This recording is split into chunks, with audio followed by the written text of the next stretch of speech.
Aujourd'hui, nous vous proposons d'échanger sur les questions qui sont liées à l'accompagnement des personnes, sur les savoirs que sont lire, écrire, compter, comprendre et savoir se diriger dans l'environnement numérique, autant de savoirs fondamentaux qui contribuent à l'insertion sociale et professionnelle de tout un chacun. Nous avons pensé ce webinaire en 2 temps pour, nous permettre d'explorer le sujet pour, différents publics. Ceux qui sont touchés par, l'illettrisme, et ou l'électronisme d'une part, nous nous y intéresserons dans la première partie de ce webinaire et ceux non francophones qui nécessitent un accompagnement dans l'apprentissage de notre langue. Nous aborderons cette question dans un second temps et notamment au regard des obligations du CIR, le contrat d'intégration républicaine, qui est applicable aux ressortissants étrangers non européens. Je vais maintenant vous présenter le sommaire de ce webinaire et les intervenants qui nous ont fait le plaisir d'accepter notre invitation. Je les invite à me rejoindre. Mesdames, Messieurs, bonjour, Mesdames, Monsieur, bonjour et merci d'avoir répondu à notre invitation. Pour débuter ce webinaire, nous allons aborder la question des personnes en situation d'illettrisme et pour cela, nous avons 3 invités. Véronique Joulier, vous êtes coordinatrice régionale en Occitanie de l'ANLCI, l'Agence nationale de lutte contre l'illettrisme. Nous vous avons demandé de commencer par définir ces notions d'illettrisme, d'électronisme, mais aussi d'analphabétisme et de français langue étrangère, afin que nous soyons bien en clair pour débuter nos échanges. Vous nous expliquerez ensuite quel type de difficultés rencontrent les personnes illettrées, quel en est l'impact sur leur quotidien. Vous présenterez également l'action de l'ANLCI et quelques partenariats et dispositifs qui sont mis en place pour accompagner les publics concernés. Bonjour à tous. Clément Santinon, vous êtes chargé d'études au pôle observatoire du CARIF-OREF Occitanie. Vous allez nous présenter les principaux résultats de l'enquête illettrisme et pauvreté en Occitanie qui a été réalisée courant 2023, finalisée en 2024. Et vous commencerez votre intervention par quelques éléments de contexte et de méthodologie pour que l'on comprenne bien dans quel cadre s'inscrit cette enquête. Bonjour. Françoise Léva, vous êtes chargée des relations partenariales à la Direction régionale de France Travail, qui, en partenariat avec l'ANLCI, a démarré un plan d'action ciblé sur les demandeurs d'emploi résidant en quartier prioritaire de la politique de la ville. Ce sont 4 agences occitanes qui se sont mobilisées sur le sujet, 2 en Haute-Garonne, une dans le Gard, une dans les Pyrénées-Orientales, et vous allez nous expliquer en quoi consiste ce plan d'action et quelles en sont les différentes étapes. Vous nous livrerez aussi vos premiers retours sur cette expérience qui est récente. Bonjour à toutes et tous. Merci.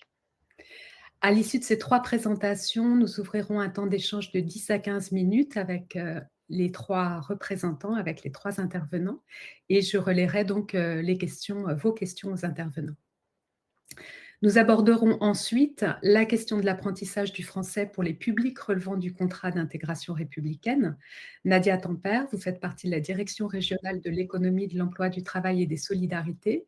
Vous êtes en charge de la mission transversale intégration des étrangers primo-arrivants. Et vous allez nous présenter les enjeux de la politique d'intégration et notamment les évolutions récentes introduites par la loi CIAI qui renforce les conditions d'intégration linguistique et civique pour les personnes d'origine étrangère qui souhaitent s'installer en France. Bonjour. Vous nous donnerez également quelques caractéristiques des signataires en Occitanie et vous nous parlerez des plateformes linguistiques qui sont déployées sur le territoire régional. Et enfin, nous terminerons avec le témoignage d'Isabelle Ancousture. Madame, vous êtes coordinatrice du pôle formation du réseau d'entraide de relations Terre Rouge, le RERTR. C'est un groupement d'associations d'économie sociale et solidaire qui se trouve dans le Lot, dont l'objectif est d'accompagner les personnes en difficulté vers l'emploi durable. Votre réseau accompagne notamment des publics qui relèvent du contrat d'intégration républicaine. Vous allez nous expliquer quelle formation vous leur proposez, sous quelle modalité et avec quel financement. Et vous allez nous présenter également le parcours classique d'un apprenant, depuis sa première orientation vers votre structure jusqu'à son entrée en formation. Et pour finir, vous nous direz comment vous apparaît votre action aujourd'hui et quels sont les nouveaux défis à relever, tant pour les apprenants que pour les associations qui les accompagnent, avec l'évolution de la loi immigration et la nouvelle organisation des cours aux filles. Bonjour. Nous ouvrirons du coup ensuite une deuxième et dernière session d'échange de 10 à 15 minutes et ce sera ensuite le moment de vous quitter. Voilà pour, la présentation de ce sommaire. Je vais demander maintenant, aux intervenants, qui n'interviennent pas maintenant de, repasser en coulisses et nous restons avec Véronique Choulier qui va débuter ses interventions et je vais vous partager sa présentation. Bien, je suis ravie d'être avec vous, sur cette matinée et de pouvoir vous présenter un petit peu, la thématique de l'illettrisme. Je travaille, comme le disait Hélène, pour l'Agence nationale de lutte contre l'illettrisme, qui est une agence, d'État. Le siège est basé, à Lyon. Nous avons un correspondant comme moi dans chaque région, y compris outre-mer, donc ça fait un joli maillage avec, 3 missions principales pour, l'Agence nationale de lutte contre l'illettrisme. Une mission sur la mesure de l'illettrisme pour nous donner pas mal de statistiques et de données, sur l'illettrisme et l'électronisme. Nous avons une action de coordination des actions sur le territoire parce que la thématique de l'illettrisme est très transverse à différentes politiques publiques et avec différents partenaires. Donc, il s'agit pour nous de mettre en place des actions, de les coordonner, et de mettre en lumière ces problématiques pour pouvoir y apporter des réponses. Et on a tout un volet outillage qu'on verra, également avec, un outillage qu'on met à disposition des acteurs. Pour commencer, il nous paraissait très important de pouvoir vous éclairer sur les situations parce que souvent on fait pas mal d'amalgames sur, l'analphabétisme, le français langue étrangère et l'illettrisme.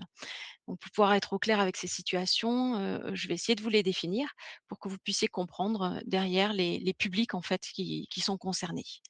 Quand on parle d'analphabétisme, on va parler d'un public qui n'a jamais été scolarisé. La scolarité étant obligatoire en France, bien souvent, c'est un public qui arrive de l'étranger et qui n'a pas eu la chance d'aller, à l'école dans son pays d'origine. Quand on parle de personnes allophones ou de personnes qui ont besoin d'apprendre le français en tant que langue étrangère, là, on va parler d'un public qui a été scolarisé dans sa langue d'origine et qui a besoin d'apprendre le français quand il arrive en France pour pouvoir, s'intégrer, trouver du travail. C'est exactement la même chose comme si nous, on partait vivre à l'étranger et qu'on a besoin d'acquérir la langue du pays d'accueil. Donc on a déjà tout un contexte linguistique et tout un apprentissage de notre langue maternelle qui a été fait. Alors que quand on va parler d'illettrisme, et donc c'est la thématique qui nous intéresse sur ce début de matinée, on va parler de personnes qui ont été scolarisées en langue française et qui, malgré cette scolarité, soit ont perdu, soit n'arrivent pas à l'issue de la scolarité à se débrouiller, à être suffisamment autonomes, en lecture, en écriture au quotidien. Derrière, en fait, ces représentations, derrière l'analphabétisme, le besoin d'apprendre le français en tant que langue étrangère et derrière l'illettrisme, vous avez 3 publics et 3 problématiques différentes et en fait, derrière, vous allez avoir des personnes qui ont des freins complètement différents. Souvent, le public qui est en situation d'illettrisme est un public qui a du mal à le dire parce qu'il va partir avec, un sentiment de honte d'avoir vu tous ses camarades rentrer dans la lecture, dans l'écriture, alors que lui, il a du mal ou que quelques années après, parce qu'effectivement on peut perdre avec les années, il n'arrive plus à déchiffrer ou il arrive à lire mais difficilement et en y mettant, difficilement le sens et du coup il va se retrouver un petit peu en retrait puisqu'on est dans une société, de lecture, d'écriture partout et donc c'est très compliqué pour lui, d'arriver à se débrouiller, dans le quotidien.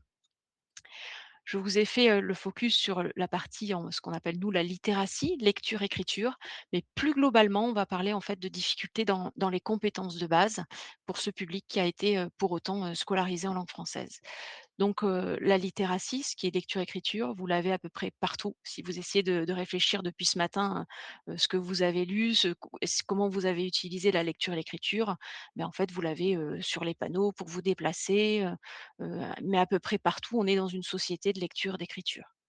Mais c'est pareil aussi pour tout ce qui est chiffres, numératie, et effectivement, vous allez, pour calculer un temps de déplacement, avoir besoin de ce volet-là et ça fait partie des compétences de base et aujourd'hui, on y adosse aussi tout le volet numérique avec, l'accès, à internet, mais aussi arriver à se débrouiller pour faire des déclarations à la CAF, pour, plus simplement, prendre rendez-vous, chez le médecin, ça devient souvent par internet et en fait, c'est problématique dans les compétences de base. Quand vous savez pas bien lire, écrire et ben, vous avez du mal à derrière l'ordinateur, en fait, il y a beaucoup d'écriture, beaucoup de repérage dans l'espace et ces compétences de base, elles sont très importantes pour arriver à avancer, dans la vie de tous les jours, dans la vie personnelle évidemment, mais également dans la vie professionnelle et aujourd'hui, on va parler beaucoup d'insertion et pour pouvoir, à la fois s'insérer, avoir un emploi, mais aussi surtout pour le garder et pour pouvoir évoluer dans cet emploi, sécuriser son parcours professionnel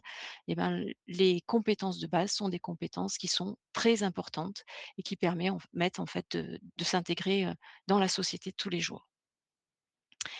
Alors je vous parle de compétences de base, lecture, écriture, calcul et numérique.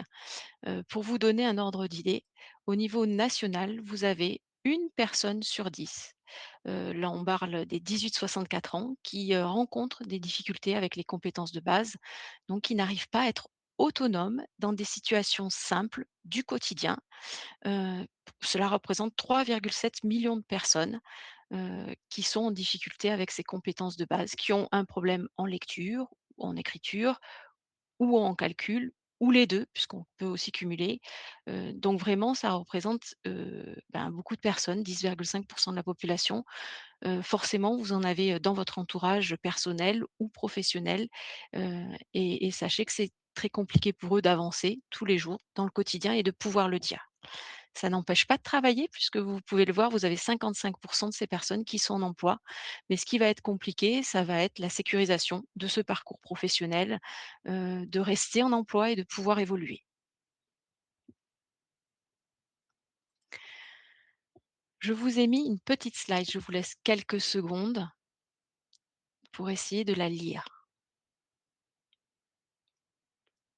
Allez, je vous aide un peu et je vous la lis. Il y a écrit: «Mettez-vous dans la peau d'une personne qui a tous les jours des difficultés de lecture». C'est de l'alphabet phonétique. Alors c'est un peu galvaudé, mais l'idée pour moi derrière cette slide, c'est de pouvoir vous permettre en quelques secondes de vous rendre compte de la difficulté que ça peut être sur le quotidien.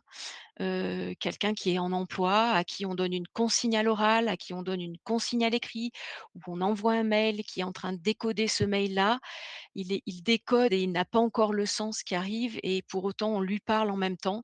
Vous voyez un peu cette surcharge cognitive qui peut se mettre très rapidement en place et la personne qui peut rapidement perdre ses moyens, essayer d'avancer sans pour autant réellement comprendre.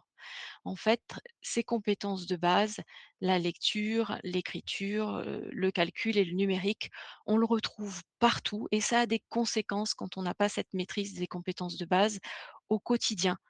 Ça en a pour l'accès à la santé évidemment, je vous disais tout à l'heure pour, essayer de prendre rendez-vous en ligne, mais également pour les posologies. Derrière, vous avez du calcul pour arriver à faire, une posologie pour son enfant, ou en tout cas la respecter dans sa parentalité, le petit mot de la maîtresse dans le cartable et quelques années après, le NT, c'est-à-dire l'outil numérique pour pouvoir suivre les devoirs, les notes, dans la gestion de son budget. Derrière, c'est du calcul pour arriver à avoir un budget équilibré, comprendre le prix des choses au kilo et l'accès à la culture évidemment. Vous voulez aller au cinéma, lire un programme de ciné, prendre une place de ciné. En fait, ces compétences de base, elles impactent tout un quotidien et pour faire le focus sur l'insertion, évidemment, la sphère professionnelle est largement impactée avec tout ce qui est lecture de notices, une machine à outils qui vient de changer, les consignes de sécurité au travail, évidemment, le mail, faire un CV, et tout ce qui peut être demandé, lire un planning, lire son bulletin de paye, enfin voilà, tout ce volet-là est évidemment impacté également. Derrière, l'illettrisme, l'électronisme, c'est problématique dans les compétences de base. L'électronisme, j'ai peut-être pas assez appuyé, je vais vous donner juste quelques illustrations. On peut avoir des jeunes, puisque ça touche aussi les jeunes, qui sont très et des moins jeunes d'ailleurs, qui sont en alerte avec le smartphone. Pour autant, le passage sur l'ordinateur, c'est autre chose. On peut être très habile avec des outils intuitifs, sur l'outil, téléphone, smartphone, mais pour autant, derrière l'ordinateur, vous avez un repérage dans l'espace, vous avez beaucoup de données écrites et des personnes qui vont être en grande difficulté. Donc il faut faire attention à ces problématiques, d'électronisme qui touchent aussi, beaucoup de personnes. Et derrière donc, l'impact que ça peut avoir sur la personne elle-même avec ce sentiment de honte, puisqu'elle a été à l'école, qu'elle a eu, l'opportunité d'apprendre et que, il y a tout un faisceau de causes qui fait qu'elle n'a pas réussi à rentrer dans ces apprentissages-là. Elle risque pour certains de développer ce sentiment de honte et d'échec, cette peur, évidemment d'être identifiée, d'être rejetée, d'être stigmatisée, puisque c'est peut-être aussi ce qu'elle a ressenti, à l'école. Le stress de pas y arriver, en emploi, d'être, tout le temps obligée d'être accompagnée, puisqu'il y a derrière aussi un manque d'autonomie. Alors souvent, c'est des personnes qui en emploi tiennent bien leur poste, mais dès qu'il y a le moindre changement avec l'arrivée du numérique ou un autre changement au sein du poste, qui va être en demande, par rapport aux autres et qui va être en difficulté d'adaptation. Donc on repère toujours cette fragilité, face au changement et c'est ces personnes-là qui vont pas oser aller vers la formation, y compris la formation continue quand on est en emploi. Pour autant, et c'est ce que j'aimerais que vous reteniez, c'est des personnes qui sont très habiles au quotidien, très ingénieuses, puisqu'elles arrivent pour certaines à tenir un emploi, elles vont développer d'autres systèmes de compétences, une grande mémorisation, un système qu'elles mettent en place. Je vous ai mis la gommette parce que j'ai vu des exemples fabuleux, dans la vie professionnelle pour qu'elles puissent tenir leur emploi, même si pour cela, elles vont déployer vraiment beaucoup de courage, beaucoup de volonté, beaucoup d'ingéniosité pour mettre en place ces systèmes de contournement ou d'évitement, puisque l'évitement, ça va être pour éviter de passer par l'écrit, dire: «Ah ben, aujourd'hui, j'ai pas mes lunettes ou j'écris trop mal, je préfère que tu écrives à ma place ou aujourd'hui j'ai mal à la main, enfin tout un système pour éviter de passer par l'écrit ou d'avoir à faire un calcul. Donc ces personnes sont très ingénieuses, pour autant elles vivent dans un monde qui est très complexe et elles se sentent souvent en marge de ce monde-là et on est là aussi pour en parler, lever le tabou parce que ça reste un tabou et y compris dans la sphère professionnelle. Donc c'est très important de pouvoir en parler pour les accompagner dans l'insertion, dans l'emploi et dans la sécurisation, du parcours professionnel. Pour tout ça, on a des partenaires sur le territoire. Au-delà de l'Agence nationale de lutte contre l'illettrisme, un de vos partenaires principaux, c'est le CRIA, le Centre ressources illettrisme et alphabétisation. On a une grande chance en Occitanie, dans notre région, d'avoir 6 CRIA, un sur l'ex-Midi-Pyrénées et 5 autres par département sur l'ex-Languedoc-Roussillon. C'est un partenaire à privilégier qui vous permet, d'abord de vous informer, d'informer les professionnels, de former les acteurs de la lutte contre l'illettrisme.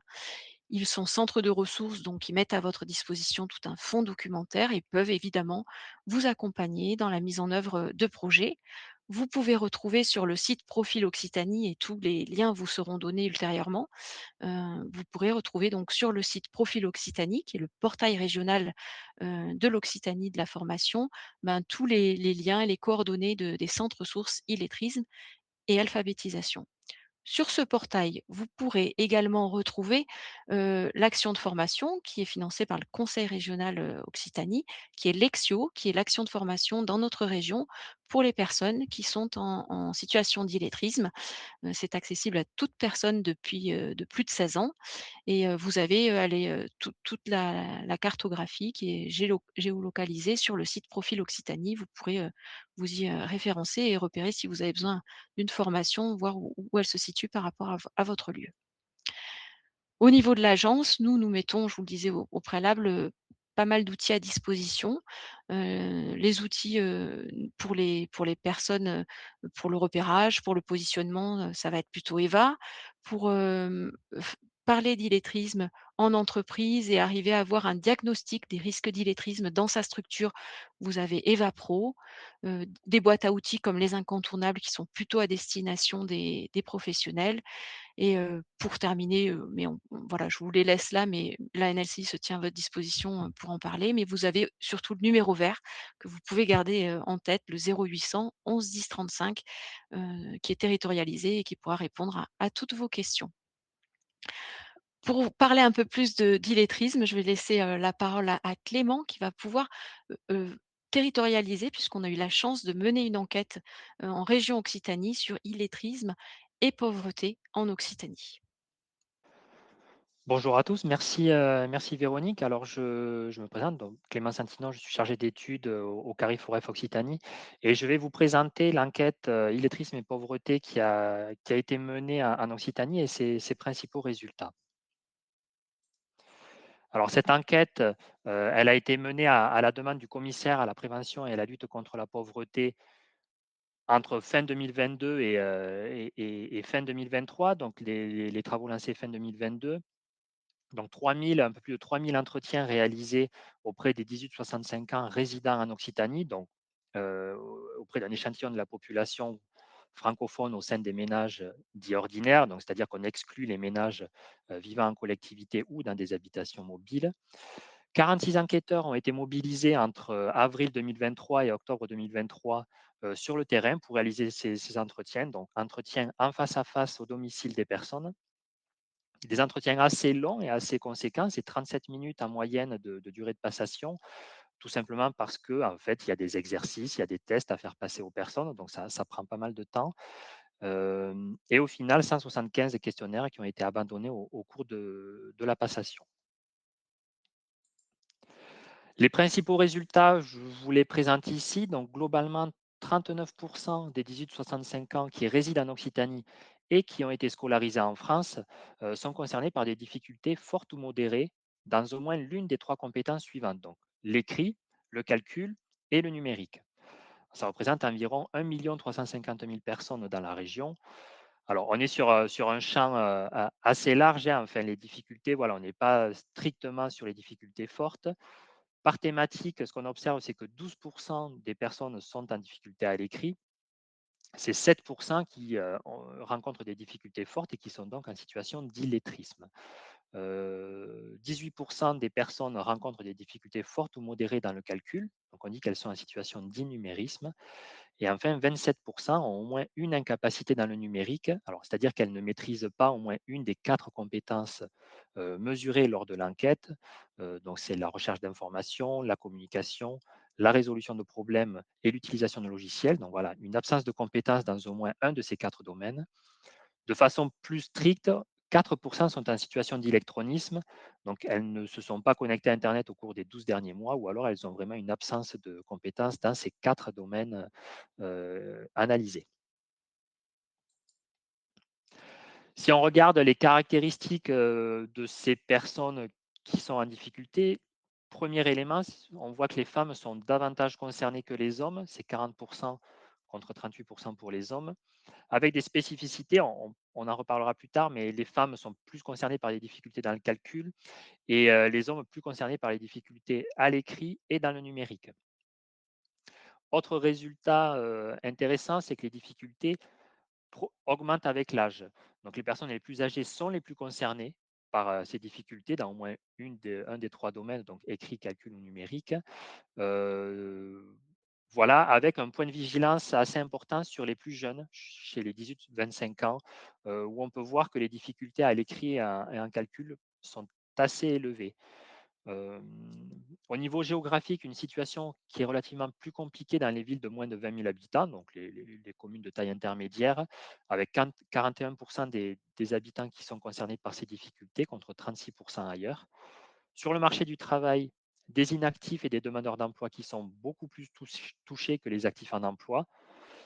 Et enfin, le facteur de risque principal, on peut dire, les moins diplômés et ceux qui n'ont pas de diplôme sont beaucoup plus confrontés à des difficultés que les diplômés du bac ou des niveaux supérieurs. Alors, je vais faire le focus maintenant sur les actifs en Occitanie, donc les actifs qui regroupent à la fois les personnes en emploi et les personnes qui sont en recherche d'emploi. Donc, dans ces deux sous-populations, les différences sont assez importantes. Hein. Donc, les personnes en recherche d'emploi, il y en a une sur deux qui est en difficulté dans au moins un des trois domaines, écrit, calcul ou numérique.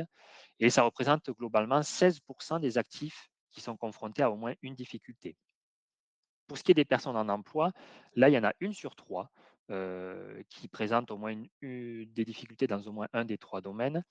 Mais pour le coup, c'est le gros du volume des personnes en difficulté, puisqu'on peut voir qu'elles représentent 84% des actifs confrontés à au moins une difficulté. Dans le détail des caractéristiques de ces sous-populations, donc tout d'abord sur les personnes en recherche d'emploi qui rencontrent des difficultés dans au moins un des trois domaines, ce qu'on peut voir, c'est que là aussi, voilà, les femmes sont plus touchées que les hommes, 52% contre 47%. Par âge, pour le coup, les plus jeunes en recherche d'emploi sont vraiment concernés. C'est 6 sur 10 qui rencontrent des difficultés. Alors, on est sur les 18-35 ans. Là, pour des raisons statistiques, on a fait avec des regroupements de modalités. Mais voilà, 6, parmi les 18-35 ans, 6 sur 10 rencontrent des difficultés. On est à 4 sur 10 pour les 36-65 ans. Donc un vrai sujet chez les plus jeunes. Et puis par niveau de diplôme, sans surprise, j'ai envie de dire, les non diplômés sont très majoritairement concernés par ces difficultés, c'est 7 sur 10. En revanche, les niveaux bac ou supérieurs, on est à 1 sur 3. Ça reste quand même une proportion très importante. Pour ce qui est des personnes en emploi, donc là, on a pu se permettre de détailler un petit peu plus. Euh, Ce qu'on peut voir, c'est qu'entre les hommes et les femmes, il n'y a pas vraiment de différence, en tout cas sur l'ensemble des difficultés, puisque une personne sur trois est concernée.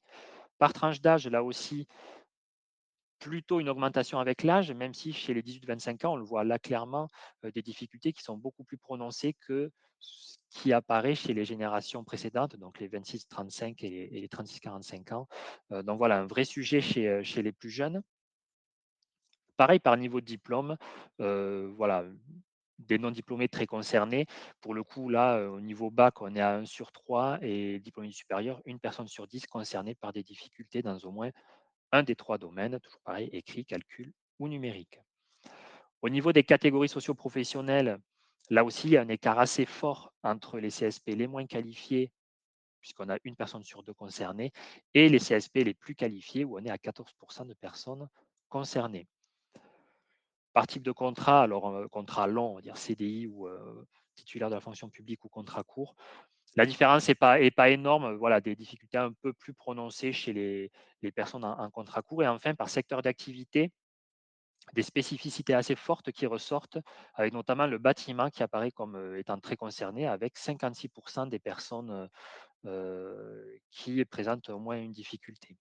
On est à 34 à 37% pour l'industrie, le tertiaire marchand, et on passe juste sous les 20% pour le tertiaire non marchand, donc administration publique, santé ou enseignement.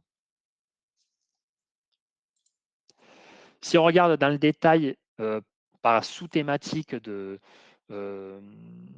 écrit, calcul ou numérique, donc les résultats là aussi sont assez intéressants puisqu'on retrouve ce que je pouvais vous dire au tout début par sexe, avec des femmes plus touchées par des difficultés dans le calcul et des hommes plus touchés par les difficultés à l'écrit et dans le numérique. Par tranche d'âge, on voit bien que chez les plus jeunes, les difficultés à l'écrit et en calcul sont quasiment au plus haut par rapport aux autres tranches d'âge, donc un vrai sujet. En revanche, dans le numérique, c'est la classe d'âge qui s'en sort le mieux, entre guillemets, avec seulement 15% de difficultés. Et pour le coup, voilà, des difficultés qui progressent énormément avec l'âge, puisqu'on approche des 40% pour les 56-65 ans. Par niveau de diplôme, quelle que soit la thématique, les difficultés sont beaucoup plus fortes quand le niveau de diplôme est bas ou qu'il n'y a pas de diplôme. C'est la même chose par catégorie socio-professionnelle, hein. Les moins qualifiés sont plus concernés, quelle que soit la thématique. Et par secteur d'activité, encore une fois, le bâtiment, où on retrouve des difficultés plus importantes, là aussi, que ce soit à l'écrit, en calcul ou dans le numérique. Pour finir, quelques éléments, voilà, suite à une question qui était posée dans l'enquête. Donc là, on a posé la question aux personnes en emploi. Donc, est-ce que vous mobilisez des compétences de lecture au travail? Donc 9 sur 10 ont répondu oui. 4% d'entre eux déclarent rencontrer des difficultés dans cette tâche. Donc lire au travail, voilà, Véronique en a parlé tout à l'heure, lire des notes, des mails, des notices, des mémos. Et en fait, si on regarde ce qu'il en est pour les personnes pour lesquels on a identifié des difficultés à l'écrit, on se rend compte qu'il y en a 7 sur 10 qui mobilisent des compétences en lecture au travail. Donc, c'est vraiment voilà une compétence qui est très importante, donc qu'on soit en difficulté ou pas, il faut maîtriser cette compétence. Donc 7 sur 10 doivent maîtriser cette compétence et pour le coup, 11 déclarent, éprouver des difficultés dans cette tâche. On a posé la même question sur l'écriture, donc 9 actifs en emploi sur 10 mobilisent des compétences d'écriture au travail, 6 rencontrent des difficultés dans cette tâche. Et pareil, chez les personnes pour lesquelles on a identifié des difficultés, 8 sur 10 doivent mobiliser des compétences en écriture au travail. Donc voilà, encore une fois, une compétence indispensable. Et 14 de ces personnes déclarent éprouver des difficultés dans cette tâche. Voilà, je vous remercie pour votre attention. Et donc on poursuit avec Françoise Leiva de France Travail. Madame. Oui, bonjour, bonjour à toutes et à tous. Donc avec, le cadre qui a été posé par, Véronique Joulier et Clémence Antonin, on se rend compte de la nécessité d'agir, sur le territoire d'Occitanie, sur, ce frein, que rencontrent les demandeurs d'emploi. En tout cas, pour, France Travail, c'est vraiment presque une obligation d'avoir une action, pour les demandeurs d'emploi qui rencontrent, ces difficultés. Alors je vais vous poser, je vais vous présenter, France Travail. Aujourd'hui, c'est, France Travail Occitanie, si vous voulez bien, passer le slide. Nous sommes sur, une grande région avec, 76 agences et relais de proximité, des plateformes de services, 13 directions, départementales et une direction régionale qui est, sur 2 sites, celui de Toulouse et celui de Montpellier. Vous voyez qu'en termes d'effectifs, nous sommes, 5 281 collaborateurs avec, des collaborateurs répartis en dominantes et on peut se dire que, finalement, l'objectif, c'est, que l'ensemble des conseillers, quelle que soit sa dominante, soient sensibilisés, à la situation de l'illettrisme et interviennent à son niveau dans l'accompagnement des demandeurs d'emploi et des entreprises. Les missions de France Travail sont bien, missions conférées par la loi, sont accueillir, informer et orienter, accompagner les personnes à la recherche d'un emploi et dans ce cadre, nous nous attachons à prescrire à ces personnes des actions utiles pour développer leurs compétences. Donc on a vu, que donc, sur le deuxième slide, on voit les implantations des agences, sur l'ensemble de l'Occitanie et du coup, l'implantation de l'ensemble de nos collaborateurs pour intervenir sur, nos missions.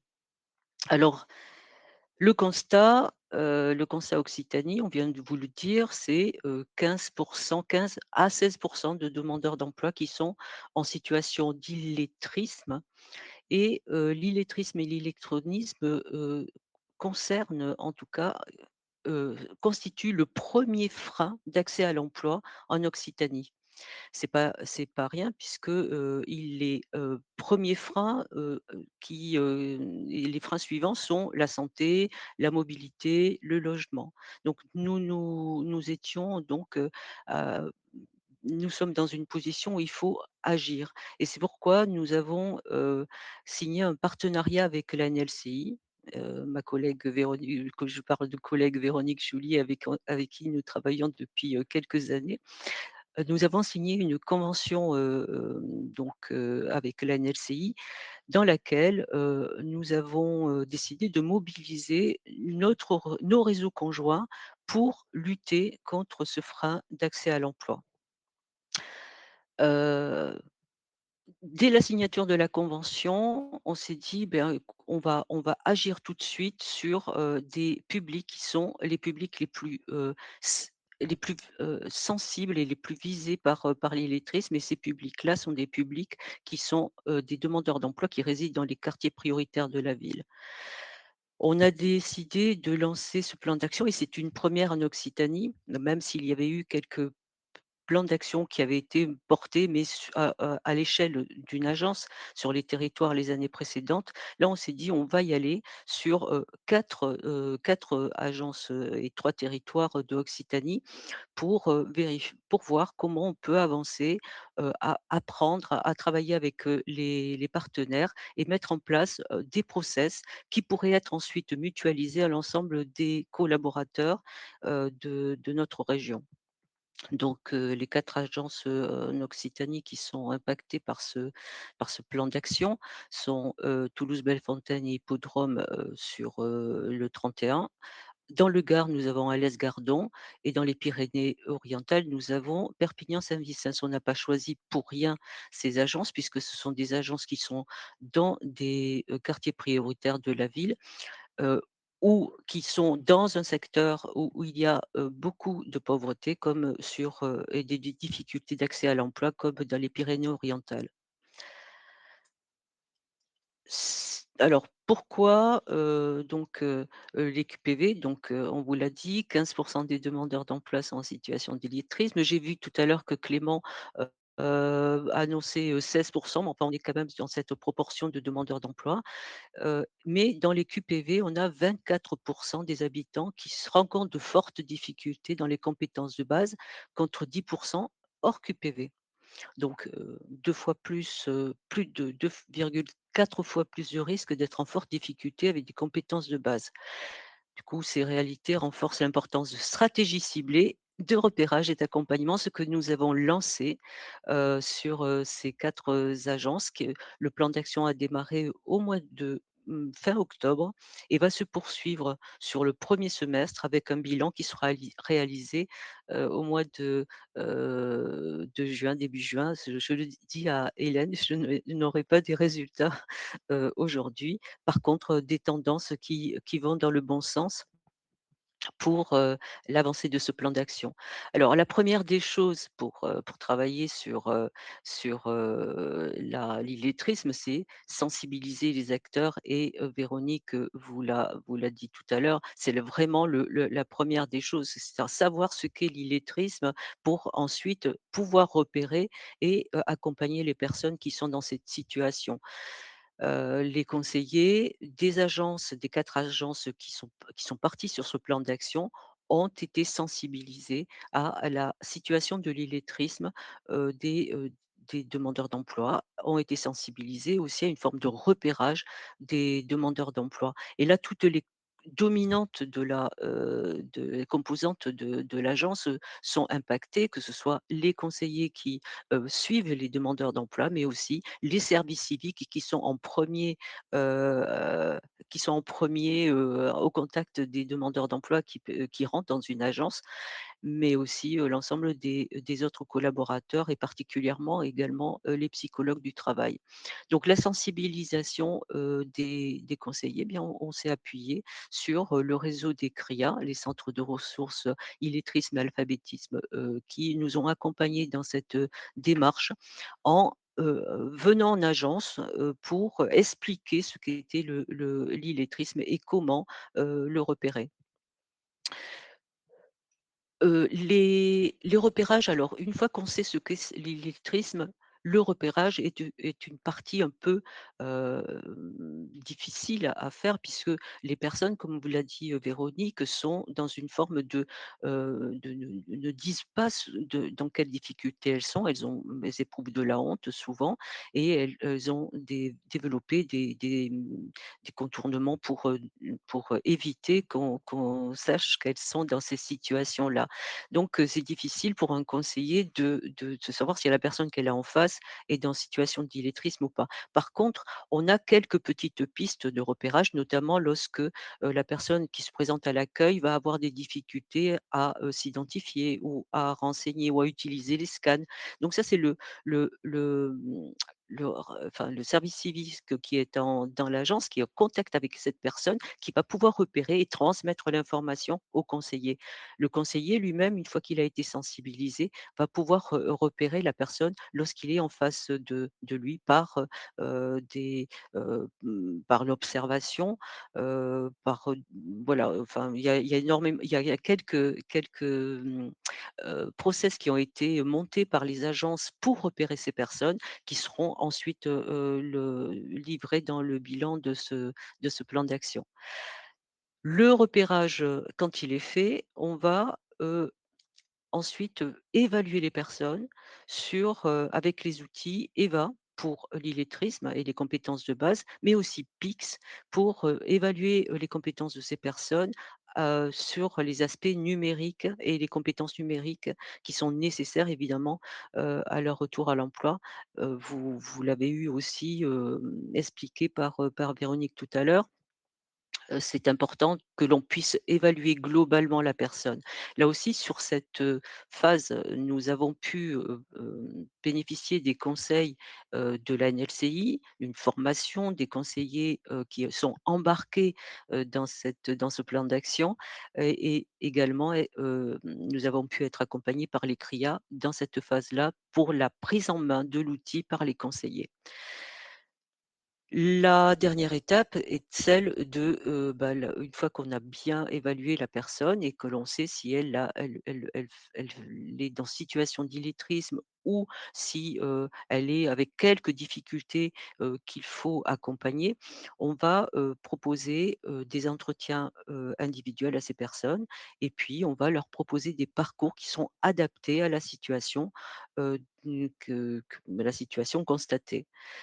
Donc, l'objectif est bien de prescrire un parcours adapté et pour cela, on a les pistes. Alors, tout à l'heure, on parlait de Lexio, c'est la formation, du conseil régional, mais aussi nous avons des ateliers, au sein de France Travail, qui sont, prescrits par les conseillers, qui sont des ateliers de reprise de confiance. Mais également, et c'est ce qu'on va développer, avec les entreprises, c'est des formations courtes, aux compétences de base avant, de prendre un emploi par, un dispositif qui existe depuis de nombreuses années, c'est la préparation opérationnelle à l'emploi, qui, voilà qui est un dispositif de France Travail. Alors, ce qui est important, c'est que les entretiens individuels et les propositions, surtout les entretiens individuels de restitution, il nous a fallu être accompagnés pour présenter, aux demandeurs d'emploi volontaires, hein, pour passer les tests et être suivis dans ce parcours. Heu, il a fallu préparer les conseillers, avec, l'aide des psychologues du travail en agence, mais aussi avec l'aide des CRIA, à la restitution, des entretiens, des évaluations pour les demandeurs d'emploi puisque c'est un moment critique. Alors il y a 2 moments critiques dans ce plan d'action, c'est la proposition, de l'évaluation. On va pas dire à la personne, «On va vous évaluer sur», non, il va falloir lui présenter le projet, comme étant un projet d'accompagnement, pour l'aider vers un retour à l'emploi, un peu plus, rapide. Mais derrière, une fois que le test est passé, il faut aussi accompagner, la lecture, la restitution pour que la personne ne se sente pas en difficulté ou dévalorisée par le résultat qui peut être très bon d'ailleurs, mais qui quelquefois, met en lumière, les difficultés de la personne. Donc, cet accompagnement est nécessaire. On a travaillé avec, les psychologues et les CRIA à la façon d'accompagner cette restitution. Alors ça, c'est vraiment les 4, phases, du plan d'action. Nous sommes actuellement sur, pratiquement la dernière phase, c'est-à-dire, les entretiens individuels et le retour, des propos pour les propositions de parcours. Mais comme je vous l'ai dit, on fait pas les choses tout seul. Donc la sensibilisation, on l'a fait, à l'aide dans ce plan d'action avec, le CRIAS, C'est Regards dans le département du Gard. avec, le CRIA 66 et aussi Cosmopolitan, sur Toulouse, Bellefontaine et Hippodrome. Et puis avec, l'aide de la NLCI et les ressources de l'Académie France Travail dans lequel nous avons des, modules et des capsules de qui sont faites par, la NLCI, qui sont des capsules de sensibilisation à l'illettrisme.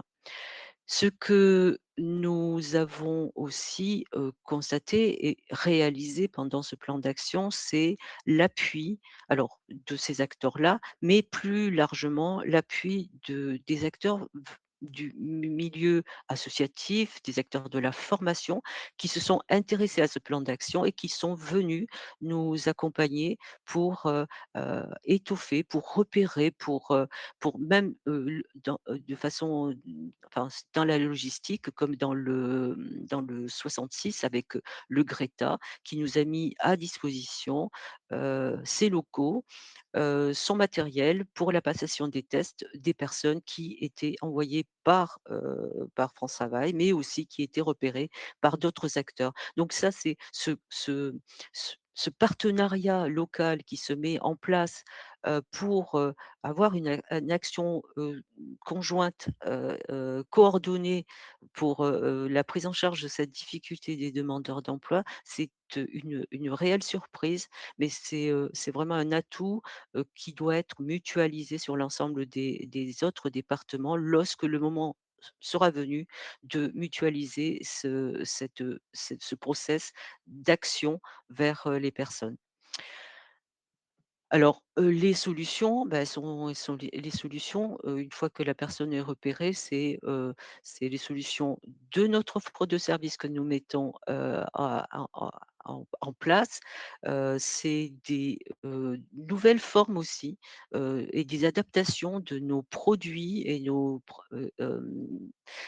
outils, que l'on va adapter à la situation de la personne et ça aussi, c'est quelque chose alors ça fera partie du bilan que l'on communiquera, mais on voit comment, on peut aussi adapter des outils qui étaient généralistes à la situation de l'illettrisme et c'est ce qui se fait, notamment dans le Gard avec l'agence d'Alès Gardon, mais aussi, sur les autres territoires puisque nous, avançons, un peu alors, chacun de notre côté, mais tous ensemble puisque, c'est ce plan d'action, nous avançons avec des réunions que l'on réalise, tous les mois avec, les acteurs, France Travail, mais aussi, les autres acteurs qui nous accompagnent, dans ce plan d'action et nous adaptons notre façon de faire de manière à avoir un process qui soit, adaptable à l'ensemble, de la région, voilà.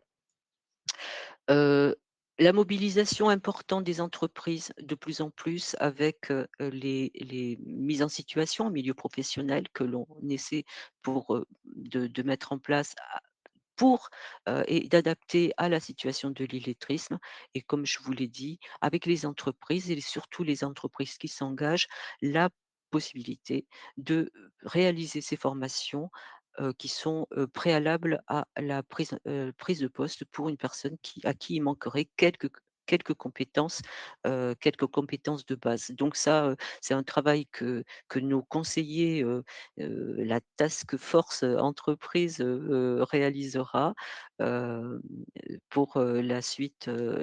Donc c'est quelque chose qui démarre. L'ambition est véritablement que l'ensemble des conseillers de France Travail soient sensibilisés à l'illettrisme et que, gageons, dans 1 an ou 2 ans, s'il y a une autre étude faite par le CARIF, nous ayons moins de 15 de demandeurs d'emploi en situation d'illettrisme.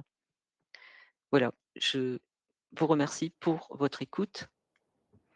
Merci beaucoup, Madame Léva. J'invite, les autres intervenants, Madame Joulier, Monsieur Santinon, à nous rejoindre pour un temps de questions-réponses. Elisabeth Texera, madame, j'espère ne pas écorcher votre nom, de l'association RERTR du Lot, vous pose la question, les préparations opérationnelles à l'emploi, c'est une question pour madame Eleva, hein. Les préparations opérationnelles à l'emploi individuel sont financées sur combien de temps, demande-t-elle, pour commencer? Ce sont des dispositifs alors, sur la durée, en moyenne, c'est 400 heures de formation, enfin d'accompagnement c'est le dispositif donc la personne pendant 400 heures va, intégrer l'entreprise, va suivre une formation et à l'issue de ces 400 heures, elle sera embauchée. Alors, c'est variable selon les secteurs, c'est variable aussi la durée, selon, la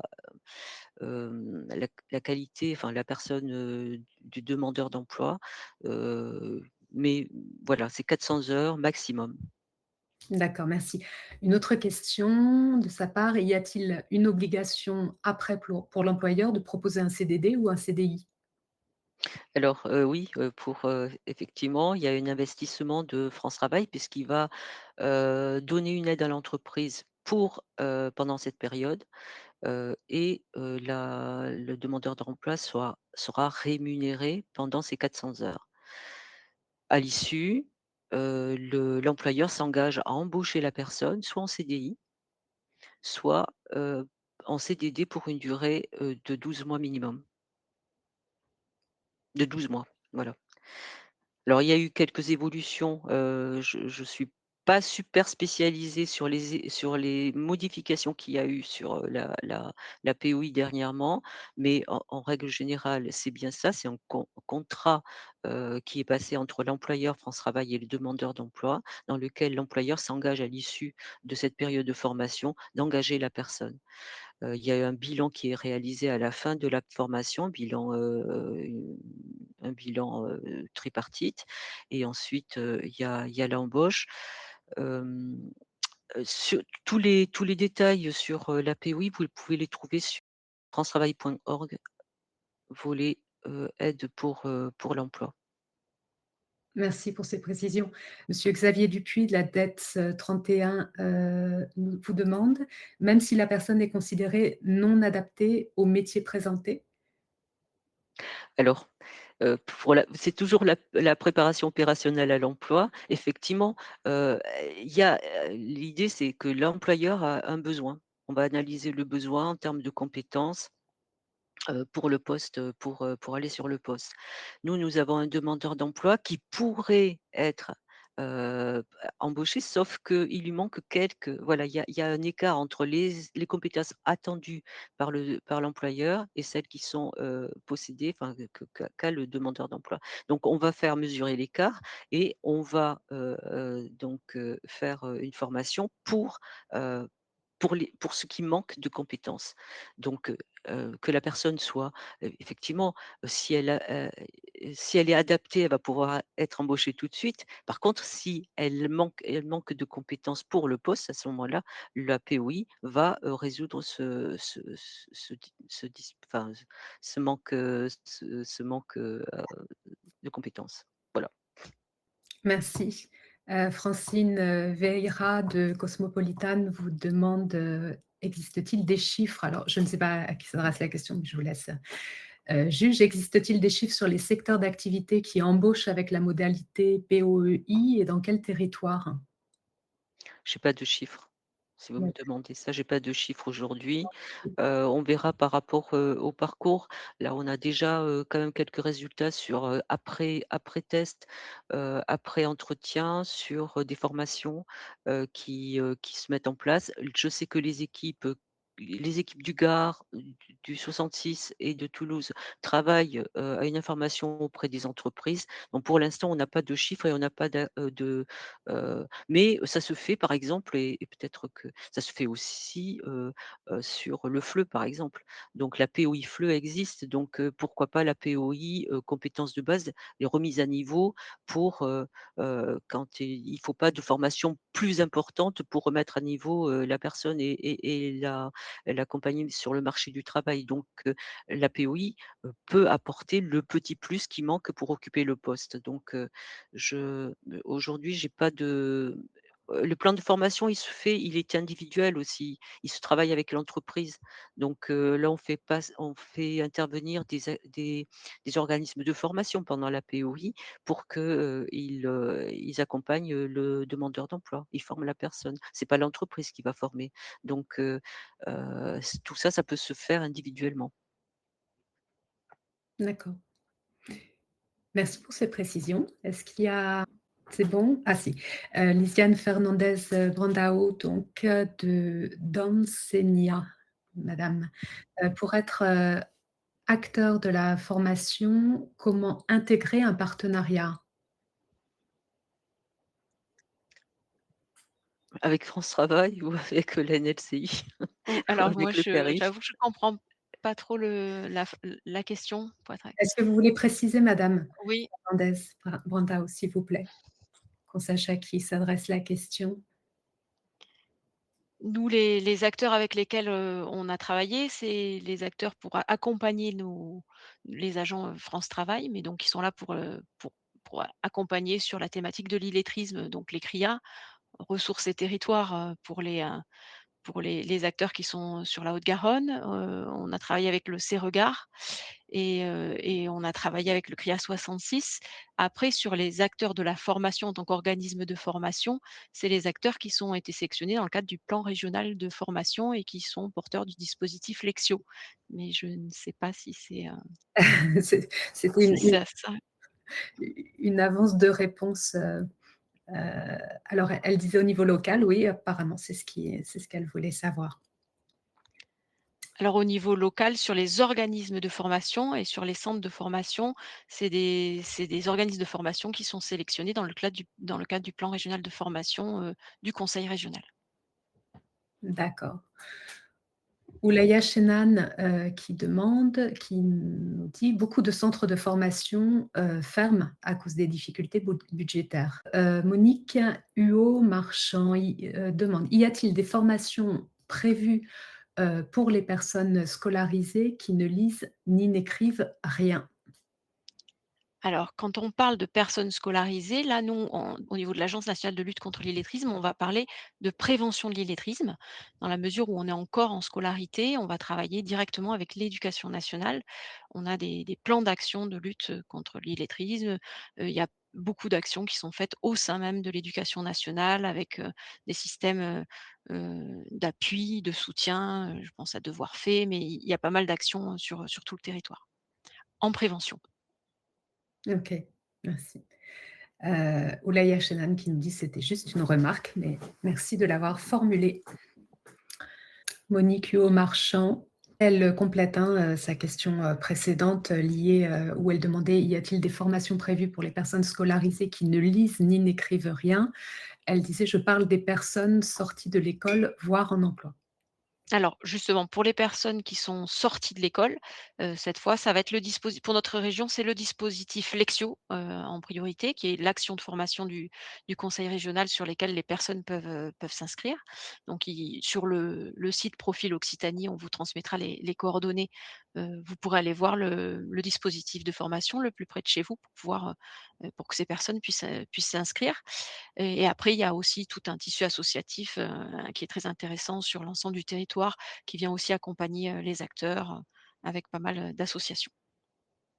Donc là, il faut se rapprocher des mairies parce que c'est pas les mêmes, en fonction des territoires, tout simplement. Très bien. Merci madame Joulier pour ces précisions. Merci à vous 3 pour, votre intervention, ce partage d'informations, de données, de connaissances. Nous allons, céder la place du coup maintenant, à, Nadia Tempère de la DRETS, qui va venir nous parler des enjeux de la politique d'intégration et de l'apprentissage de la langue française. Nadia Tempère, c'est à vous. Oui, merci. Bonjour à toutes et tous. Donc, effectivement, on va évoquer la politique d'intégration et un volet de cette politique d'intégration qui concerne l'apprentissage de la langue française et qui est un des volets prioritaires de la politique d'intégration. Donc, pour définir cette politique d'intégration, on va s'attarder un peu sur le public cible de cette politique, puisqu'on parle de primo-arrivants ou de signataires du CIR. Il s'agit d'étrangers hors Union européenne qui a vocation à s'installer durablement en France et qui a obtenu pour une première fois donc un droit au séjour en France. Donc, dès lors que voilà qu'il obtient ce droit au séjour qui est accordé, il signe un contrat un contrat qui s'appelle le CIR, le contrat d'intégration républicaine. Ce contrat est conclu entre l'État français donc et le signataire du CIR. Et des propositions, une offre lui est proposée à compter d'une évaluation qui est faite au sein de l'OFII. Alors l'OFII, c'est l'Office français de l'immigration et de l'intégration.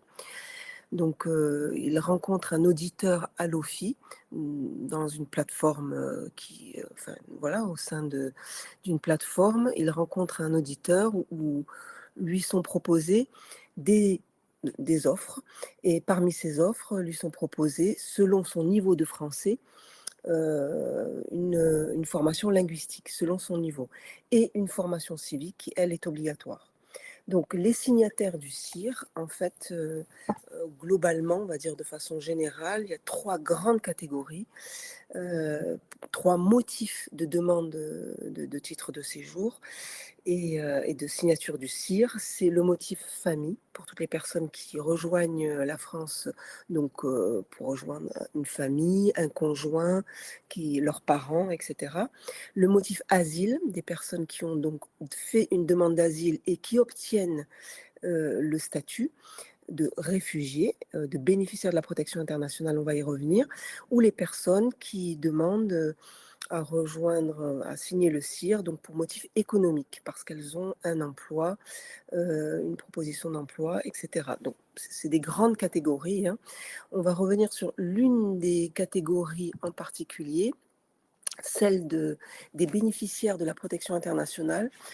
L'acronyme, c'est plutôt le BPI. On parle de BPI, mais à l'intérieur des BPI, vous avez plusieurs catégories. Vous avez, une fois que la demande d'asile a été faite et que la personne a obtenu le droit donc, de bénéficier de la protection internationale, soit elle obtient le statut de réfugié, soit la protection subsidiaire, soit le statut d'apatride. Et en ce qui concerne le statut de réfugié, il s'agit du statut qui relève de la Convention de Genève et il s'agit de toutes les situations de persécution en lien avec les critères de race, religion, nationalité. La protection subsidiaire, c'est un autre cas de la protection et là, il s'agit de personnes qui ne relèvent pas du statut de la Convention de Genève, mais qui pourtant encourent de risques réels dans leur pays, de peine de mort, de torture, etc. Et le statut d'apatride concerne les personnes qui n'ont pas de nationalité. Donc, on a défini globalement les signataires du CIR. Donc maintenant, on sait que ce sont les contrats d'intégration républicaine. Donc, ils se répartissent alors en 2025 grâce à l'OFII, l'Office français de l'immigration et de l'intégration. On connaît la répartition, le nombre de personnes qui l'ont signé par département. Et vous l'avez sous les yeux, donc vous voyez la répartition, bien sûr concentrée sur 2 départements comme la Haute-Garonne et l'Hérault. Et voilà, ensuite, il existe des signataires du CIR dans tous les départements, mais les BPI sont moins représentés. Ils sont de 32% en moyenne, donc c'est un peu plus. Donc voilà, c'est un tiers des signataires du CIR. Donc on parle beaucoup effectivement des demandeurs d'asile, qui sont une catégorie, et des réfugiés, mais la grande majorité des signataires du CIR, qui ont un titre de séjour en France, sont les autres catégories, c'est surtout les personnes qui ont rejoint, les rejoignants familiaux, les personnes qui ont rejoint leur famille, qui ont un conjoint, etc. Ce qu'on peut dire aussi, c'est qu'on a, donc là vous voyez la répartition par département, mais il y a un poids différent dans certains départements comme le Lot, qui va être évoqué tout à l'heure, comme les Hautes-Pyrénées ou les Pyrénées-Orientales, le Gers, la part des BPI parmi les signataires du CIR dans leur département est importante, elle est supérieure à la moyenne régionale. On retrouve donc ces signataires du CIR partout en Occitanie. Donc en 2025, on a 99, une centaine de communes qui accueillent des signataires du CIR. Et là, on a catégorisé, on a comptabilisé que ceux qui ont plus de 10 personnes, donc 10 signataires du CIR. On voit donc, c'est une carte qui permet juste d'évoquer et de voir la répartition. Les périmètres orange, ce sont les territoires QPV. Donc on peut voir effectivement que les CIR sont principalement situés, mais pas uniquement sur les territoires QPV.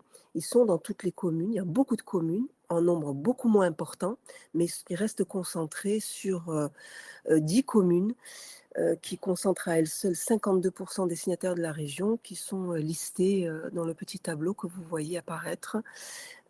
Carcassonne, Nîmes, Toulouse, Auch, Béziers, Montpellier, Tarbes, Perpignan, Albi et Montauban.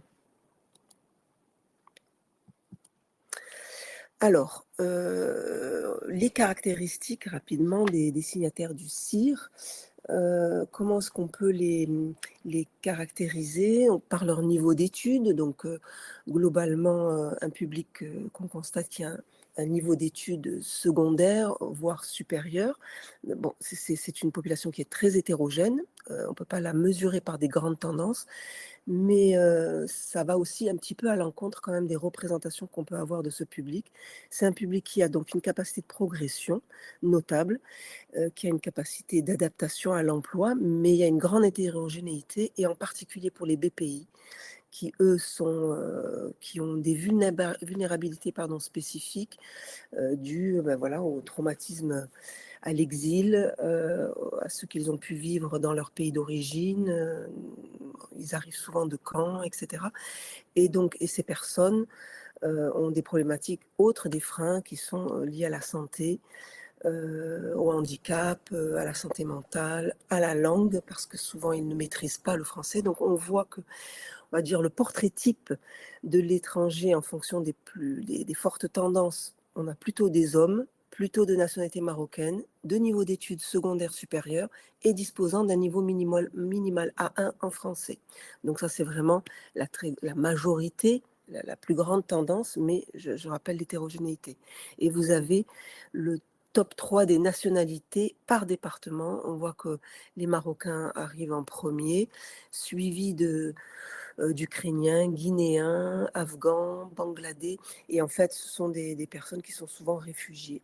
Pas toujours, mais qui sont souvent bénéficiaires de la protection internationale. Donc, cette politique d'intégration qui s'adresse à tous ces étrangers, et en particulier concernant le CIR, il y a une évolution depuis le 1er juillet 2025 et une application pour la plupart depuis janvier 2026. Donc, tout ça est très récent.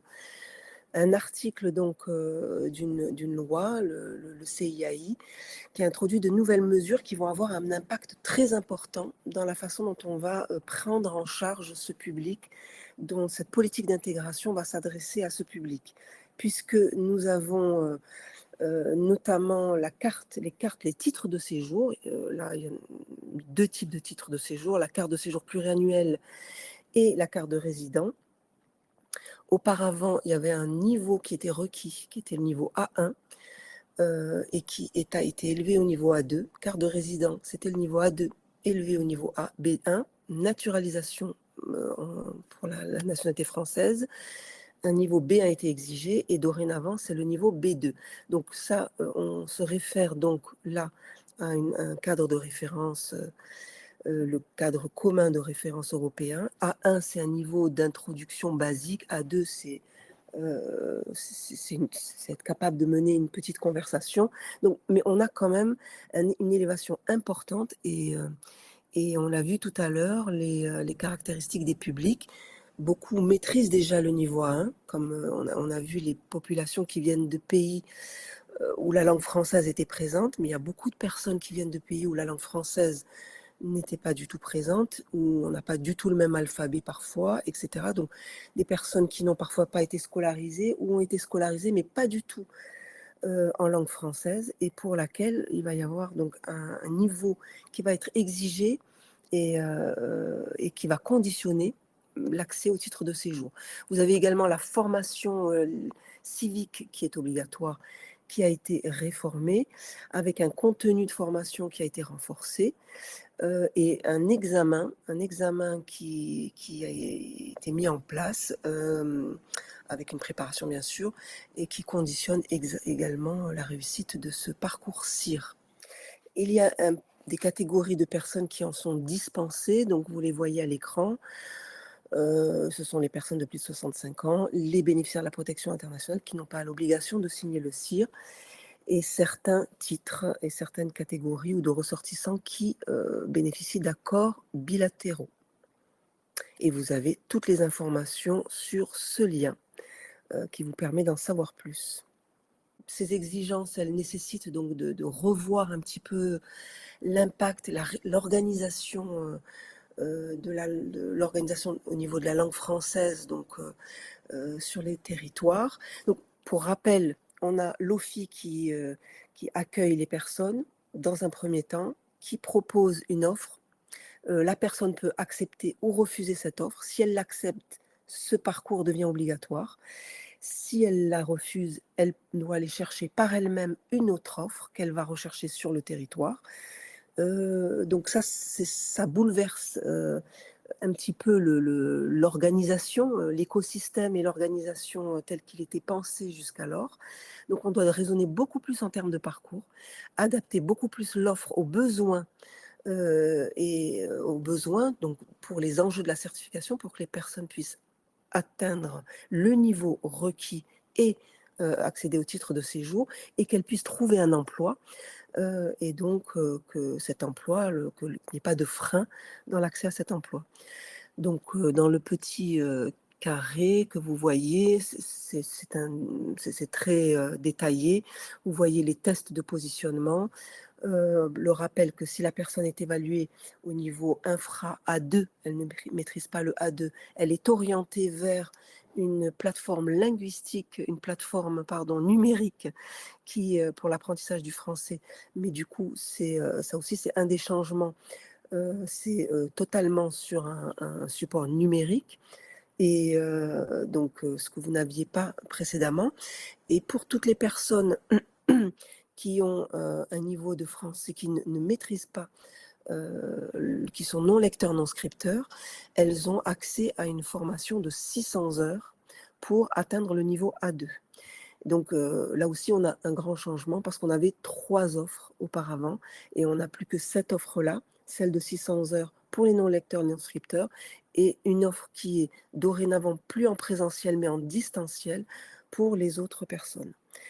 Donc si elles n'acceptent pas ni l'offre Frello, on l'appelle Frello puisque c'est le prestataire qui est en charge de l'apprentissage sur la plateforme numérique, ni la formation en présentiel, ces personnes peuvent choisir de s'adresser à une autre en proximité, à un autre organisme qu'elles ont repéré, mais par contre, elles doivent impérativement, dans tous les cas, atteindre ce niveau A2 obligatoire, se faire certifier par un organisme qui est labellisé, qui est identifié et qui est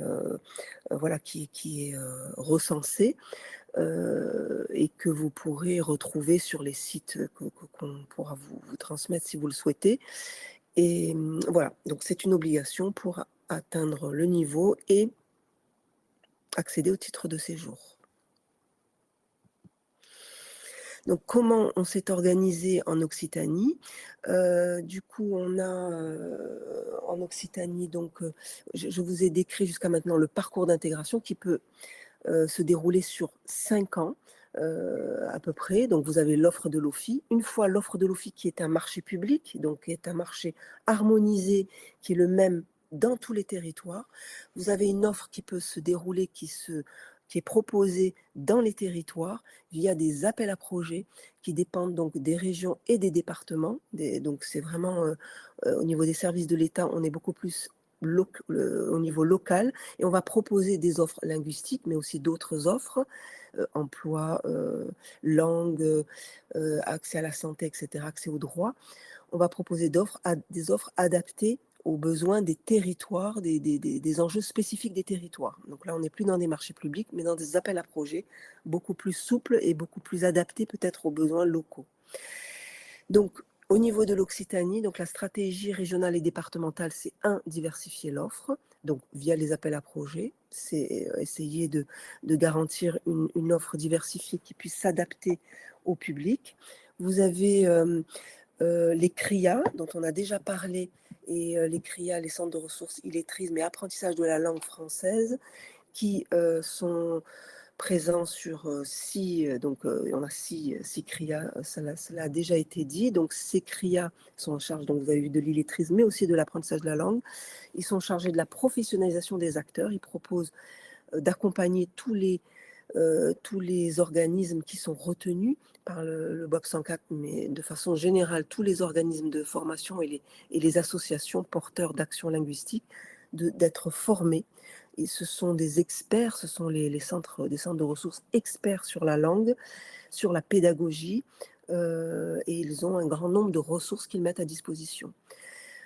Pour connaître l'offre, les CRIA, de nouveau, ont pour mission de cartographier l'offre. Et vous avez tout sur le site du Carrefour F, sur leur site à eux, mais vous avez aussi le site du Carrefour F, donc Profil Occitanie, dont il a déjà été question, et qui recense l'ensemble des offres qui existent sur le territoire de façon géolocalisée, et ils travaillent en étroite concertation donc avec les CRIA. Vous avez également, pour construire des parcours linguistiques, et c'est là un outil pour nous très important aussi, les plateformes linguistiques qui sont déployées dans tous les territoires. Les plateformes qui ne sont pas des plateformes numériques, des plateformes physiques. Les plateformes qui ont pour rôle d'accueillir les signataires du CIR, pour évaluer les besoins linguistiques, pour vraiment évaluer quel est leur niveau, quel est leur besoin en fonction de leur projet, et de leur prescrire l'offre la plus adaptée. Donc, on va le voir juste après. Et un nouvel étage de une nouvelle étape de cette stratégie régionale et départementale, elle est en cours de finalisation avec le Carrefour F, puisqu'on est en train de finaliser un outil d'observation qui est en collaboration avec les CRIA et les plateformes linguistiques. Donc un outil d'observation qui va permettre aux prescripteurs, et notamment surtout aux financeurs, d'évaluer quelles sont les offres et l'adéquation de cette offre aux besoins, et de mieux identifier les manques spécifiques, et ce sur quoi il faut faire évoluer l'offre. Donc les plateformes linguistiques, qui sont un outil de coordination de parcours, qui sont implantées elles étaient dans 9 départements en 2018, elles sont aujourd'hui implantées dans tous les départements de la région. Et donc vous avez donc la plateforme Isabelle en Couture en suivant, qui va certainement l'évoquer, mais rapidement, elles sont chargées donc de l'accueil, de l'évaluation, de l'orientation des publics, et elles sont support pour nous de l'observation des parcours, des besoins, pour mieux faire évoluer cette offre linguistique sur les territoires, et répondre aux enjeux de cette nouvelle politique et des exigences d'atteinte de niveau. Voilà la répartition que vous retrouverez sur le site Profil, et j'en ai terminé. Je vous remercie. Merci beaucoup pour toutes ces informations, Nadia Tempère. On va poursuivre du coup avec le témoignage d'Isabelle Ancousture, donc du réseau d'entraide et de relations Terre Rouge, qui intervient sur le Lot. Madame Ancousture, je partage votre présentation. Et on vous retrouve, Nadia Tempère, juste après, pour la session d'échange. On vous écoute, Madame Ancousture. Bonjour. Donc, je vais commencer déjà par présenter notre association. Nous sommes une association qui exerce sur le territoire du Lot depuis 1990, avec un siège qui est basé sur le quartier prioritaire de la ville, qui s'appelle Terre Rouge, dans le Lot, d'où le nom de notre association. Nous sommes répartis, une association avec 2 pôles, un pôle insertion, avec 4 chantiers d'activité d'insertion, et un pôle formation. Notre pôle formation s'est structuré dans les années 2000, en premier lieu pour répondre aux besoins de formation de nos salariés. Et ensuite, nous avons grandi, nous nous sommes développés, nous sommes aujourd'hui certifiés Calliope et il n'y a que des professionnels qui travaillent sur le pôle formation. Nos principales missions sont dédiées à l'accompagnement à travers la formation des publics adultes allophones. Et notre objectif, c'est de développer la maîtrise de la langue et des compétences de base pour s'inscrire dans la société d'accueil. Et nous sommes aussi porteurs donc du dispositif régional plateforme linguistique. Notre équipe, on est 5, il y a une directrice qui est commune sur les 2 pôles, une assistante administrative et nous sommes 3 formatrices de FLE avec moi qui est un mi-temps de coordination et une collègue qui est chargée de mission sur la plateforme linguistique. Ah oui, pardon. Voici nos lieux d'intervention. Donc, le Lot est un vaste territoire et nous intervenons sur les 4 lieux ci-dessus, Cahors, Gourdon, Saint-Céré et Figeac. Nos formations, nous proposons bien sûr du français langue étrangère et puis aussi du FLE mobilité, la préparation à l'examen du DCL premier niveau. Et on fait aussi des sessions sur le travail en France et les codes et usages en milieu professionnel. Concernant les apprenants relevant du CIR, nous sommes financés par le BOP 104, dont parlait Madame Tempère juste avant, intégration des étrangers primo-arrivants, et donc qui est un public hors Union européenne et signataire d'un CIR depuis 25 ans. Comment ces personnes arrivent à nous? Eh bien, elles sont orientées sur la plateforme linguistique par les partenaires locaux, qui peuvent être la mission locale, France Travail, les CADA, les assistants de services sociaux, et aussi en démarche personnelle. Il y a une évaluation linguistique par rapport au projet de la personne, et ensuite il y a une évaluation et une orientation selon l'offre sur le territoire. Et si les personnes sont orientées vers nos cours, ils reçoivent une convocation et une entrée sous 8 jours sur un créneau selon le niveau de l'apprenant et aussi selon sa domiciliation puisqu'on est sur 4 cycles. Nous proposons des formations en entrée et sortie permanente. Il n'y a aucune obligation de participation. Les gens viennent parce qu'ils sont motivés et qu'ils ont vraiment pris conscience de l'importance d'apprendre la langue. Ce que nous faisons auprès de ces personnes primo-arrivants correspond à 16 heures de cours par semaine, avec des cours d'1h30. Il y a 5 séances sur Cahors, 2 à Figeac et Saint-Céré et 1 à Gourdon. Nous avons des niveaux qui vont de l'analphabétisme à B1. Alors, j'ai marqué 95 personnes ont été accompagnées en 2025, ce qui représente 580 heures de formation.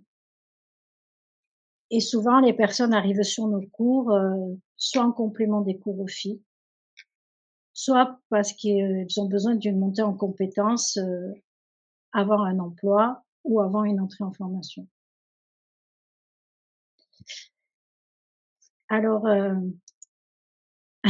concrètement, sur le terrain, alors déjà, je tiens à dire qu'on n'a pas du tout le profil type du Marocain, avec un niveau A2, A1. On est, comme vous l'avez peut-être aperçu sur le tableau, la population majoritaire chez nous, ce sont des Afghans, des Tibétains et des Bangladais. Et donc, souvent des gens qui n'ont pas été scolarisés dans leur pays. Donc, c'est pas du tout le même niveau et le même accompagnement.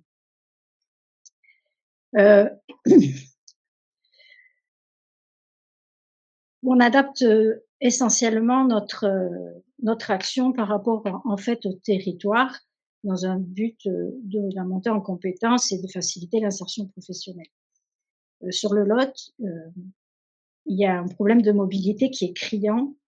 Les bassins d'emploi sont assez éloignés, pas toujours desservis par un bus ou par le train. Et c'est pour ça qu'on a beaucoup développé, par exemple, le FLE mobilité. soit pour l'obtention de la SSR, pour que les gens puissent avoir un scooter éventuellement, soit pour obtenir le code de la route. Voilà. C'est un FLE à objectif spécifique. En fait, nous travaillons sur l'acquisition du vocabulaire très, très particulier du code de la route, sur la compréhension des questions, notamment les doubles négations, et sur la gestion du temps. Et nous accompagnons aussi les personnes sur les inscriptions administratives à MTS quand elles ne sont pas suivies par un dispositif social. Ce que je peux dire aussi, c'est comme présenté auparavant, nous proposons 1h30 à 3 heures de cours par semaine, ce qui finalement est très peu pour un apprentissage efficace. Quand on parle de personnes analphabètes, l'apprentissage du français est laborieux parce que déjà, ils n'ont pas tous les codes scolaires que nous, on a pu acquérir dès notre petite enfance. Alors, pour maximiser l'impact, nous avons organisé nos séances en fonction des créneaux de toutes les associations bénévoles afin de permettre aux apprenants de multiplier les heures de français. Et ceci permet aussi de créer un rythme, ce qui est essentiel à la progression. Et de ce fait, il y a des apprenants qui peuvent ainsi avoir un cours par jour sur la semaine. Suite à la nouvelle organisation des cours aux filles, nous avons aussi de plus en plus de demandes en démarche personnelle, parce que les cours via l'application ne remplacent pas l'interaction ni l'élimination de groupe. Les personnes, quand elles viennent sur nos cours, elles viennent aussi chercher un lien social, surtout pour ce public qui est souvent isolé. Venir en cours, c'est aussi parler avec des gens, c'est se reconnaître dans la rue, c'est se saluer, c'est avoir aussi un sentiment de vie sociale et c'est aussi un élément indispensable pour l'insertion, surtout dans nos villes à taille moyenne. Et pour l'apprentissage, c'est aussi se sentir en confiance et c'est oser parler, c'est oser se tromper et c'est progresser du coup. Voilà. Nous essayons de refuser personne, mais aujourd'hui, nous sommes parfois contraints de mettre des gens sur liste d'attente parce que la demande est de plus en plus forte.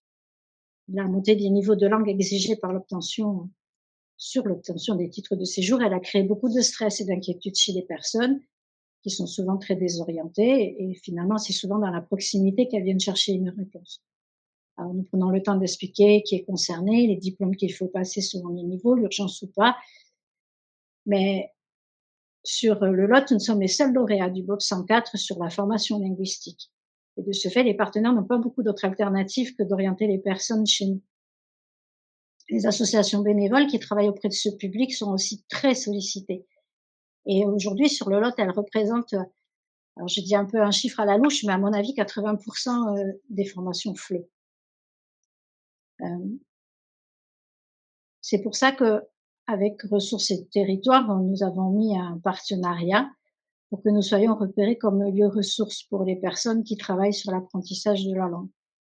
On a 2 mallettes pédagogiques, une sur l'alphabétisation, une sur l'illettrisme et l'insertion professionnelle. Et elles contiennent des nombreux outils de travail et de professionnalisation des bénévoles. Ces mallettes sont empruntables et elles circulent vraiment très bien sur le territoire. Et nous proposons aussi des formations à raison de 2 fois par an à Cahors, toujours avec Ressources et Territoires. Et ces temps d'échange sont très importants parce qu'ils permettent la mise en réseau des acteurs et de maintenir un lien étroit avec les bénévoles qui, comme je vous l'ai dit tout à l'heure, ont une place primordiale aujourd'hui dans le FLE. Les enjeux d'insertion professionnelle des signataires du CIR sont clairement prioritaires dans tous les appels à projets. Mais sur le terrain, en tout cas sur le Lot, les formations intensives et longues n'existent quasiment plus. Et pourtant, ce format permettait de monter en compétences de façon significative, souvent de passer un examen certifiant d'un niveau de langue française et permettait aussi des perspectives d'emploi. Alors en résumé, je pourrais dire que notre action s'adapte en permanence aux réalités du territoire, mais que les défis restent immenses. Nous continuons à innover, à créer du lien, à accompagner, mais je crois qu'il est urgent de repenser les moyens alloués à la formation linguistique pour éviter qu'il y ait des personnes qui restent sur le bord du chemin. Voilà. Merci de votre écoute. Merci Madame Ancousture pour votre témoignage. On va donc passer à cette deuxième et dernière session de questions, réponses, témoignages, remarques Pour notre département, le délai de convocation pour le CIR a considérablement augmenté, ainsi qu'à la suite, l'accès aux cours FLE avec des listes d'attente. Ceci retarde énormément le parcours d'intégration pour l'accès à d'autres formations ou à l'emploi. Donc une remarque, de madame Simon de cette association Lot pour toi. Je vous laisse, je poursuis, mais je vous laisse, réagir, hein, quand vous le souhaitez. Madame Muriel Loyer du conseil départemental de la Lozère. En Lozère aussi, ce sont les associations qui dispensent le plus de formations FLE. Nous perdons de plus les AFC FLE de France Travail, ce qui est très dommageable pour les personnes. Alors les AFC, c'était des formations, que France Travail finançait, sur, du français à visée professionnelle, où les personnes avaient, à peu près 4 mois de formation en intensif, 2 mois de stage, pardon, 2 semaines de stage, excusez-moi, et et au bout, ils passaient aussi, le diplôme de compétences en langue qui leur permettait, de justifier d'un niveau. Et aujourd'hui, ces formations ne sont plus, financées, par France Travail, donc n'existent plus sur nos territoires. Et pour compléter, cette formation avait la particularité, précieuse de permettre l'accès, à la langue, mais à visée professionnelle comme on dit, c'est-à-dire axée sur des métiers. Et effectivement, ce sont des formations précieuses qui, pour l'instant, sont effectivement suspendues. D'accord. Voilà, 3 témoignages, pour vous remercier du vôtre de témoignage, pour vos interventions et puis, Valérie, Torguitard qui nous dit que dans le Tarn-et-Garonne, elle confirme la remarque de Mathilde Simon, de l'association Lot pour toi. Oulaya Chenan qui, vous remercie également pour ces présentations. Si vous avez, des questions, d'autres remarques, à formuler, n'hésitez pas à le faire maintenant. Je suis en train de lire, celui d'Oulaya, Chenan, donc il n'y a pas un désengagement de l'État, il y a juste des financements qui baissent et il y a des changements, je pense, qui sont aujourd'hui, parfois difficiles à absorber pour les associations. Alors effectivement, on constate une baisse on l'a vu, hein, ça a été présenté, une baisse des formations et une réorientation des formations de l'OFI, notamment, puisque une grande partie, se fait, donc via la plateforme numérique et ça a été dit, hein, ça pose des difficultés, pour certaines personnes. Mais on n'a pas encore beaucoup de retours. C'est vrai que tout ça est très récent. On attend de voir un petit peu l'impact, mais clairement sur le terrain, on a, voilà, les personnes peuvent être désorientées, il y a du changement, ça demande beaucoup d'adaptation pour les associations, pour nous, les services de l'État, pour les institutions, ça demande une réorganisation de tout l'écosystème et c'est pour ça qu'on met en avant davantage les plateformes linguistiques, que pour l'appel à projets du BOP 104, on a plus de 50%, en moyenne, on a 60 à 70% de, de l'offre, des crédits qui sont fléchés sur la formation linguistique. On essaye d'adapter le plus possible pour répondre à ces enjeux, mais qui sont très importants. Effectivement, c'est notamment l'élévation du niveau de langue qui est un défi. Et couplé à l'illettrisme et à l'électronisme qu'on peut voir par ailleurs, la difficulté, de passer par des plateformes et de prendre des cours de langue sur des plateformes, numériques, ça double la problématique. Tout à fait. Sans compter aussi qu'il y a aussi, le matériel, même s'ils ont tous un téléphone portable, ils n'ont pas forcément toujours une connexion. Et alors nous, par exemple, dans le Lot, il y a quand même encore beaucoup de zones blanches. On en a fait l'expérience, dans l'organisation de ce webinaire. Voilà. Un lieu Donc propice ça avec ouais, madame en couture, mais c'était pas simple au départ en effet et puis on a pu le vivre aussi, à l'occasion d'autres, d'organisation d'autres événements dans la place Occitanie. Il y a en effet encore beaucoup de zones blanches, notamment dans le Lot, oui. Et en termes d'adaptation concrète, effectivement, pour, tout ce qui concerne l'accès à la plateforme numérique, on voit que c'est compliqué. Comme ça a été dit, il suffit pas de maîtriser le téléphone pour maîtriser, l'ordinateur, et cetera.